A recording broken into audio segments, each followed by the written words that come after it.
Hello viewers, welcome to GVR roots and recipes. అందరూ ఎలా ఉన్నారండి?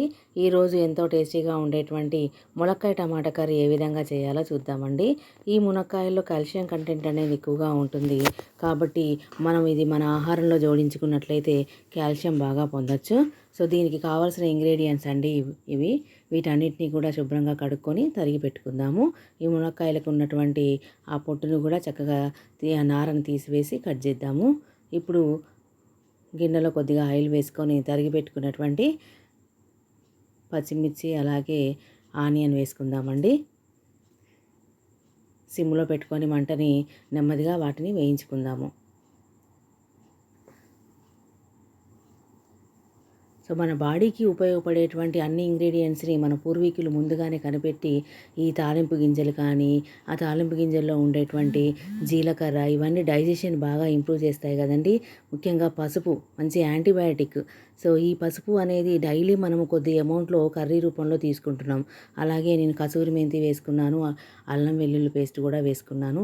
ఇవన్నీ కూడా మన డైజెషన్ని ఇంప్రూవ్ చేయడానికి, తేలిగ్గా డైజెస్ట్ అవ్వడానికి, అదేవిధంగా మన స్కిన్ గ్లోయింగ్కి కానీ పూర్తి ఆరోగ్యాన్ని పొందడానికి చాలా ఉపయోగపడతాయండి.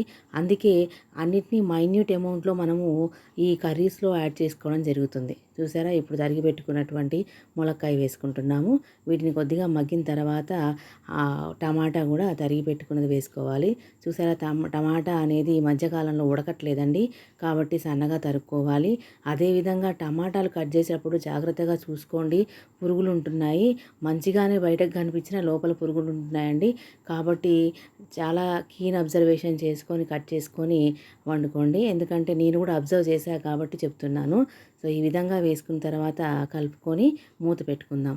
సో మూత పెట్టడం వల్ల చక్కగా మగ్గుతుంది. ఇప్పుడు దీంట్లో నేను సాల్ట్ వేసుకుంటున్నాను. నేను సాల్ట్ ఎక్కువగా గల్లుప్పు వాడతానండి. నా రెసిపీస్లో మీరు చూస్తూ ఉంటారు. ఈ గల్లుప్పు అనేది కూడా మనకి వాటర్ అనేది ఎక్కువగా ఊరడానికి అయోడైజ్డ్ సాల్ట్ కాబట్టి ఇది నేను ఎక్కువగా వాడటం జరుగుతుంది. సో ఈ విధంగా మనం మూత పెట్టుకొని మరి కాసేపు మగ్గించుకుందాము. చూసారా, ముక్కలు ఉడుకుతూ ఉన్నాయి. ఇప్పుడు తరిగి పెట్టుకున్న కొత్తిమీర వేసుకొని ఉడికించుకుందాం. దీనికి తగినంత కారం వేసుకుందామండి. కారం ఎక్కువగా కావాలనుకుంటే మీరు మరింత వేసుకోవచ్చు. నేను ఒక 1 స్పూన్ వేసుకున్నాను. అలాగే ధనియాలు మసాలా పౌడర్. ఈ ధనియాలు మసాలా పౌడర్ కూడా నా అన్ని రెసిపీస్లో వేస్తానండి. మసాలా అనేది చాలా తక్కువ వాడతాను, ధనియాలు ఎక్కువగా ఉంటాయి. ఇదేంటంటే డైజెషన్ని బాగా ఇంప్రూవ్ చేస్తుంది, కర్రీకి కూడా బాగా టేస్ట్ని ఇస్తుంది అనమాట. సో ఈ విధంగా వేసుకున్న తర్వాత కలుపుకుందాము. అలా కాసేపు మగ్గించుకుంటే మన కర్రీ రెడీ అయిపోయినట్టేనండి. చూసారా, ఎంతో టేస్టీగా ఉండేటువంటి ములక్కాయ కర్రీ, ములక్కాయ టమాటా కర్రీ చాలా బాగుంటుందండి. మీరు ట్రై చేయండి. ఎలా వచ్చిందో కామెంట్ చేయండి. సో నచ్చితే లైక్ చేయండి, షేర్ చేయండి, సబ్స్క్రైబ్ చేయండి. Thank you for watching.